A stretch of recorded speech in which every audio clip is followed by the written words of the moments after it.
Today I was led by an angel to the chasms of hell. It is a place of great torture. How awesomely large and extensive it is. The kinds of torture I saw. The first torture that constitutes hell is the loss of God. The second is perpetual remorse of conscience. The third is that one's condition will never change. The fourth is that the fire will penetrate the soul without destroying it, a terrible suffering, since it is a purely spiritual fire lit by God's anger. The fifth torture is continual darkness and a terrible suffocating smell. Despite the darkness, the devils and the souls of the damned see each other in all the evil, both of others and their own. The sixth torture is the constant company of Satan. The seventh torture is horrible despair, hatred of God, vile words, curses, and blasphemies.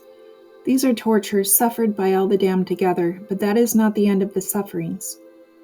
There are sufferings destined for particular souls. These are torments of the senses. Each soul undergoes terrible and indescribable sufferings related to the matter in which it has sinned. There are caverns and pits of torture where one form of agony differs from another. I would have died at the very sight of these tortures if the omnipotence of God had not supported me. Let the sinner know that he will be tortured throughout all eternity in those senses which he made use of to sin. I am writing this at the command of God so that no soul may find an excuse by saying there is no hell, or that nobody has ever been there, and so no one can say what it is like.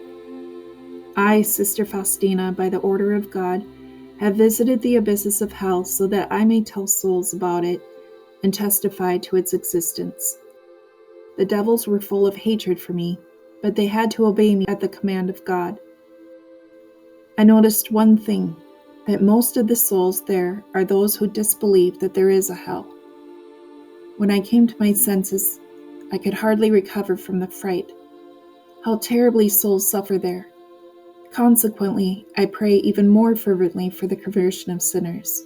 I incessantly plead God's mercy upon them.